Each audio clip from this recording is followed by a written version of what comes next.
श्री नमः सिद्धेभ्यः जय श्री नमः सिद्धेभ्यः जय श्री नमः सिद्धेभ्यः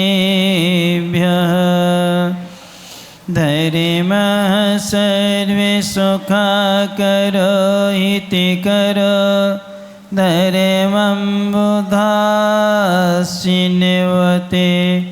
धर्मेणैव समाप्यते शिवसुखं धर्माय तस्मै नमः धर्माय तस्मै नमः धर्माय तस्मै नमः।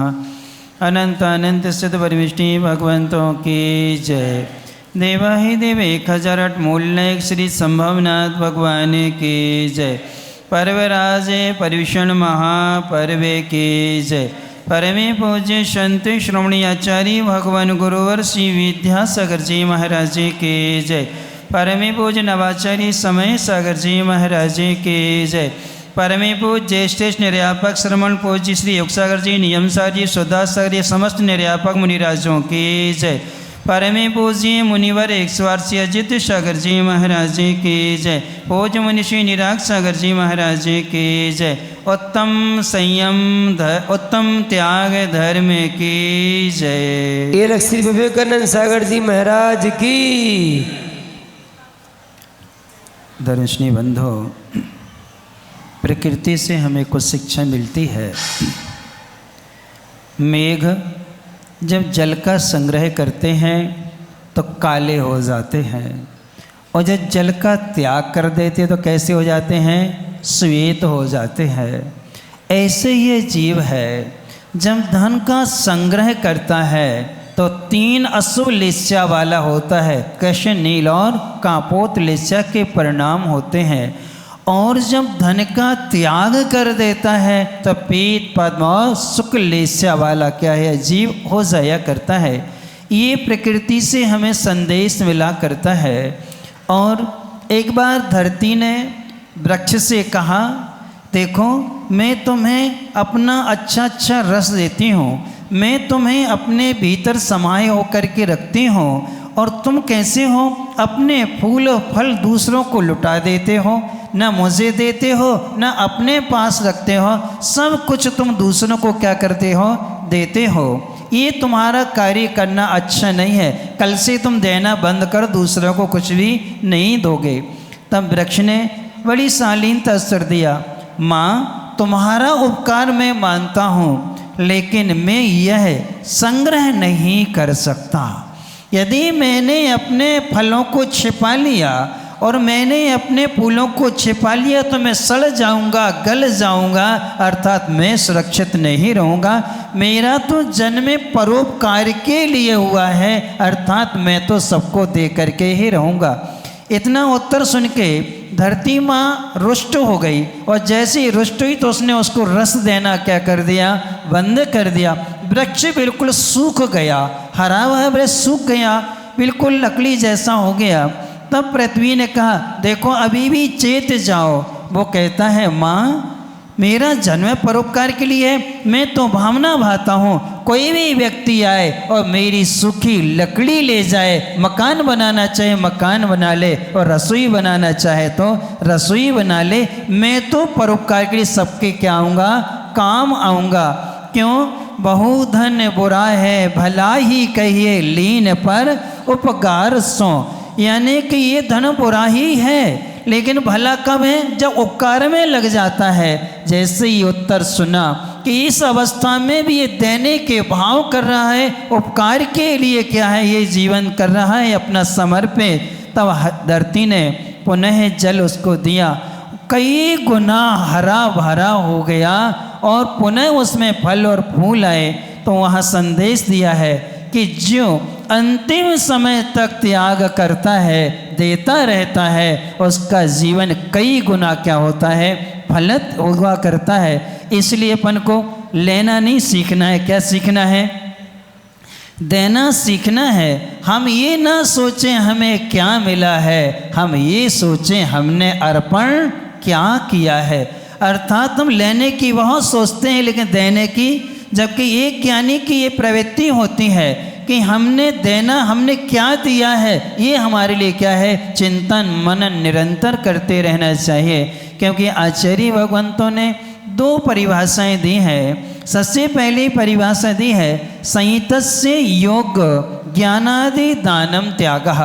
संयमियों के लिए योग्य ज्ञान आदि 4 प्रकार का दान करना, आहार दान, औसत दान, उपकरण दान और अवय दान। किन के लिए? जो संयमी हैं, इन संयमियों के लिए 4 प्रकार का दान करना भी क्या है, त्याग है। लेकिन राजवार्तिक में अकलंक देव ने बिल्कुल हटके परिभाषा दी है, संसार शरीर भोगेभ्यः निर्वृत्ति त्यागः। संसार शरीर भोगों से निर्वृत्त हो जाने का नाम क्या है, त्याग है। यानी उत्तम त्याग की परिभाषा इतनी सटीक बैठती है कि संसार शरीर भोगों से क्या हो जाना, निर्वृत्त हो जाना, वही क्या कहलाता है, उत्तम त्याग कहलाता है। संसार में रहना होता है तो उसके लिए हम सादगी से भी क्या है, अच्छे से रह सकते हैं। भोगों में हम कंट्रोल कर सकते हैं। मात्र संयम का पालन करने के लिए कम से कम भोगों में हम अपना क्या कर सकते हैं, काम चला सकते हैं। इसलिए शरीर जो है इसको जैसा ढालो वैसा क्या है, ढल जाता है। जैसे लोग दिन में 10-10 बार खाते थे, अब क्या कर रहे हैं, वो 10 उपवास कर रहे हैं। उनका शरीर चल रहा कि नहीं चल रहा है? आसानी जैसा अपन ढालो वैसा क्या है, वो ढल जाया करता है। इसलिए कहा जाता है खाकर के बीमार होने वाले ज़्यादा हैं और मरने वाले भी ज़्यादा हैं। त्याग करके मरने वालों की आपको संख्या बहुत कम मिलेगी। अर्थात ना कोई बीमार होता है और ना ही क्या होता है, मृत्यु को प्राप्त होता है। इसलिए त्याग हमारे लिए अनिवार्य हुआ करता है। त्याग और दान में कुछ बेसिक अंतर हुआ करते हैं। सबसे पहले जो है, त्याग आधार है और दान क्या है, आधेय है। त्याग पूज्य होता है, दान प्रशंसनीय होता है। त्याग स्वाश्रित होता है और दान पराश्रित हुआ करता है। त्याग में वैराग्य की भूमिका होती है और दान में प्रशस्त राग हुआ करता है। त्याग में संवर पूर्वक निर्जरा होती है और दान में सातिशय पुण्य का क्या होता है, संचय होता है। पुण्य का क्या है, आश्रय हुआ करता है। इसलिए त्याग और दान में एक बहुत बड़ा अंतर और है। त्याग परमेश अहितकारी वस्तु का किया जाता है, जो हमारे लिए अहितकारी है, जिससे पाप कर्म का बंध होता है, उनका हम त्याग करते हैं, बुरी वस्तुओं का त्याग करते हैं और उत्तम से उत्तम, अच्छी से अच्छी वस्तु का क्या करते हैं, दान करते हैं। इसलिए इन दोनों में अंतर बहुत होता है, क्योंकि झगड़े की जड़ 3 होती। कौन कौन सी? जर, जुरु और जमीन। इन 3 के कारण झगड़े हुआ करते हैं। अब हम इतिहास को उठा करके देखते हैं तो सर्वप्रथम भारत और बाहुबली का जो युद्ध हुआ था वो किसके लिए हुआ था? किसके लिए हुआ था? जमीन के लिए हुआ था। चायक सम्यक दृष्टि भरत चक्रवर्ती ने अपना चक्र किस पर चला दिया? जबकि बाहुबली संतुष्ट थे, मुझे पिता ने जो दिया है मैं उसको ही रहूँगा और मैं देवसास गुरु के अलावा किसी नमस्कार नहीं करूँगा। समाचार पहुँचा, ये भी कह दिया बड़े भाई के नाते तो झुक सकता हूँ, लेकिन चक्रवर्ती के लिए, राजा के लिए नहीं झुकूँगा। किसके लिए झुक जाऊँगा? बड़े भाई के लिए झुकूँगा। तब ये सब उन्होंने जब चक्र चलाया, बाहुबली की परिक्रमा लगा के चक्र वापस आ गया और जैसे ही वापस आता है बाहुबली जी को वैराग्य आ जाता है।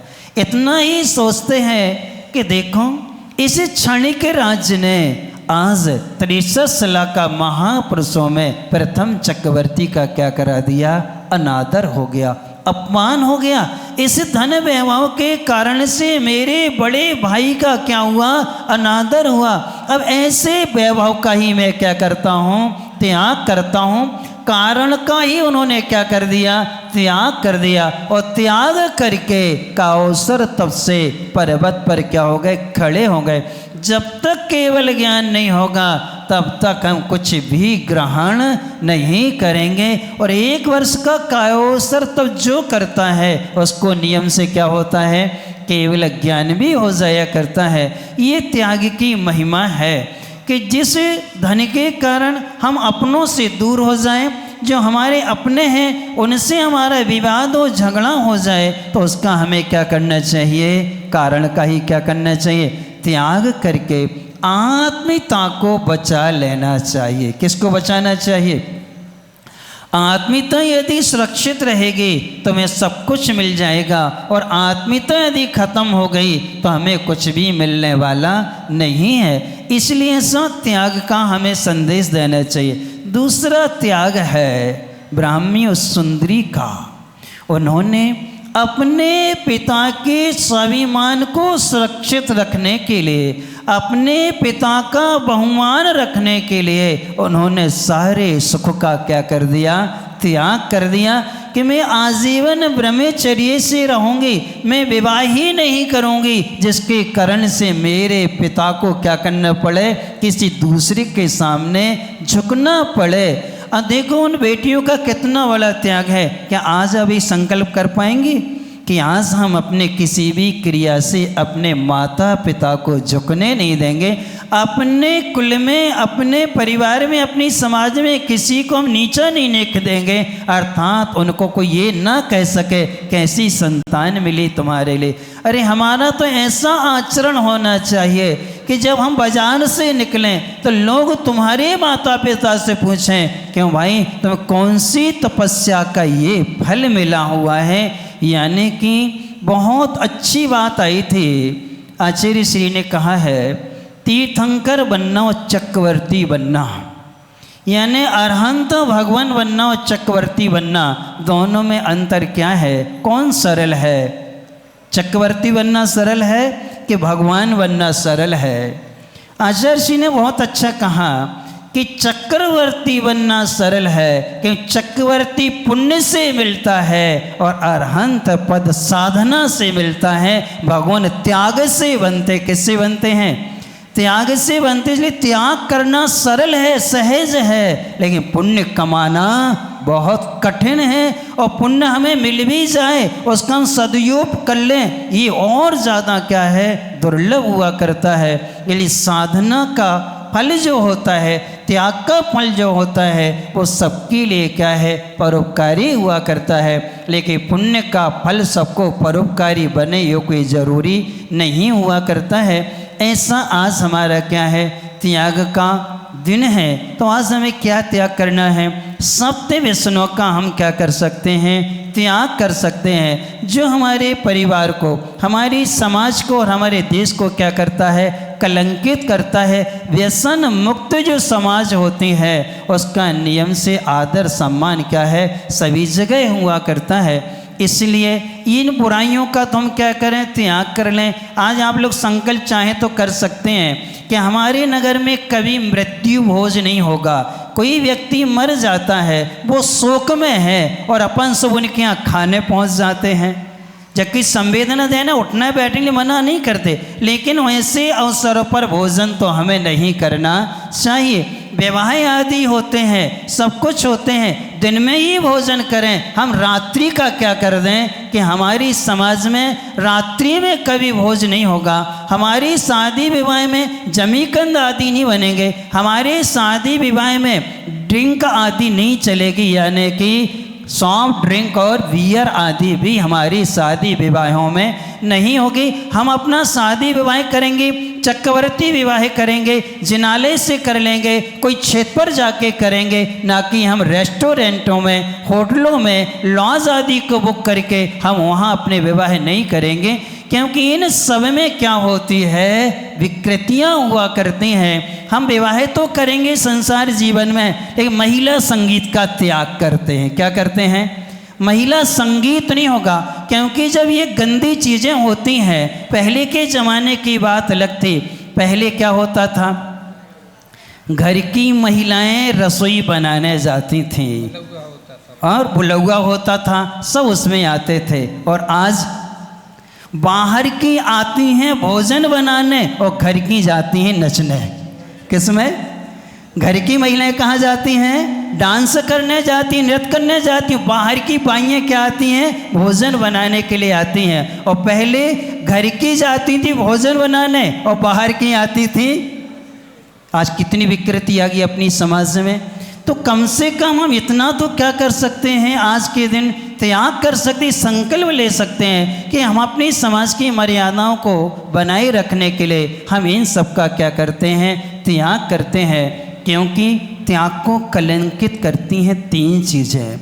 सबसे पहली कलंकित करने वाली है त्याग को स्पृहा, यानी इच्छाएं। जो स्पृहा होती है वो त्याग को और त्यागी को दोनों को कलंकित कर देती है। स्पृहा के बाद में स्पर्धा, स्पर्धा भी त्याग को त्यागी दोनों को क्या कर देती है? कलंकित करती है। और तीसरी है ईर्षा।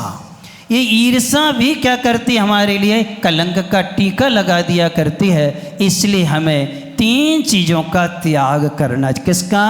स्पृहा का त्याग कर दो, स्पर्धा का त्याग कर दो, ईर्षा का त्याग कर दो, तो त्याग भी सुरक्षित रहेगा और त्यागी भी क्या होगा? सुरक्षित रहेगा। ऐसा त्याग करके हम अपने जीवन को पवित्र बनाएं। अंतिम में हम 5 सूत्र आपको देते हैं। जितने लोग 50 साल के हो गए हैं, जितने लोग 50 महिला पुरुष में जितने हैं, 50 साल में 5 चीज़ें शून्य करना है आपको।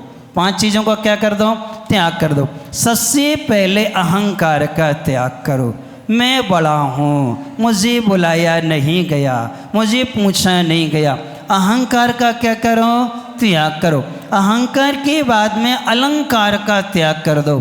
अलंकार का मतलब अब हम कोई पद नहीं लेंगे, कोई भी हम उपाधि स्वीकार नहीं करेंगे और स्वर्ण के बने हुई आभूषणों का भी क्या करते हैं? त्याग करते हैं कि 50 के बाद हम कोई आभूषण आदि नहीं पहनेंगे। तीसरा है अधिकार। अब हम किसी पे अधिकार नहीं चलाएंगे, न समाज में और न परिवार में। अब हमारा कोई अधिकार नहीं है, उसका त्याग करेंगे। चौथा है अंगीकार। अब हम किसी की जिम्मेदारी अंगीकार नहीं करेंगे, किसी की जिम्मेदारी स्वीकार नहीं करेंगे। नहीं तो होता ये है, बेटा बेटी के नाती नातन हुई सो बे तो चले जाते ऑफिस में और दादा दादी क्या करते? उनको खिलाते रहते, नौकर का काम करते हो आप लोग, घर रखाते, उनका फ्लैट रखाते रहते हो। इसलिए अंगीकार का क्या करना है? अब हम कुछ नहीं करेंगे। बेटा जितना था मैंने कर्तव्य कर दिया, तुम्हें योग्य बना दिया, अब मैं अपना आत्म कल्याण करूँगा। इसलिए हम कोई जिम्मेदारी को स्वीकार नहीं करते हैं। फिर अंतिम 5वां है अंधकार। अंधकार को भी क्या करते हैं? हम दूर करते हैं। अज्ञान और मोह दोनों को त्याग करके 5 चीज़ों को हम शून्य करते हैं। छोटे आवाली 5 चीज़ों को आज हम स्वीकार करते हैं, बड़े आवाली। कौन कौन सी? सबसे पहले आस्था। वीतराग अहिंसा धर्म पर, संयमियों पर हम आस्था रखेंगे। उस आस्था श्रद्धा से अपना जीवन हम पवित्र करेंगे। दूसरा है आज्ञा का पालन करेंगे। अब हम अपने गुरु की आज्ञा, हमारे भगवान की आज्ञा, हमारे आगम की आज्ञा का पालन करेंगे। आज्ञा के बाद में आदेश। अब हमारे गुरु जो कहेंगे वो मानेंगे। अब हमारे बेटा बेटी जो कहेंगे, हमारी पत्नी आदि, वो किसी के नहीं मानेंगे। अब तो जो गुरु कहेंगे उनकी बात को हम क्या करेंगे? स्वीकार करेंगे, उनका आदेश मानेंगे। आदेश के बाद में आता है आवश्यक। 6 आवश्यक हमारे हुआ करते हैं, उन आवश्यकों का पालन करेंगे। यदि तुमने संसार के लोगों की या समाज की जिम्मेदारी को अंगीकार कर लिया तो आप देव पूजा, गुरु सेवा, स्वाध्याय, संयम, तप और दान, इन 6 आवश्यक से क्या हो जाओगे? वंचित हो जाओगे। इसलिए आवश्यकों को स्वीकार करेंगे और कोई चीज़ को स्वीकार नहीं करते हैं। फिर अंतिम में है आचरण। अंतिम में क्या है? आचरण। दीर्घ आ से 5 चीज़ें हैं। तो छोटे आ वाली शून्य करना है और दीर्घ आ वाली अपन को अपनाना है, तो हमारा जीवन पूज्य भी बनेगा, प्रशंसनीय बनेगा, आदर्शमय बनेगा। हम सब आज के ऐसे पावन दिवस पर ऐसा अपना जीवन बनाए जिससे कि देव भी जिसकी क्या करें, प्रशंसा करें। त्याग के माध्यम से अपने जीवन को, परिवार को, समाज को और देश को गौरवान्वित करते हुए अपना जीवन अच्छा बनाएं। इन्हीं मंगलवान वसूल परमे पूज्य शांति शुणी आचार्य भगवान गुरुवर श्री विद्यासागर जी महाराज जी की जय। पूज्य मुनि श्री अजित सागर जी निराक्ष सागर जी महाराज जी की जय। एक श्री विवेकानंद सागर जी महाराज की जय।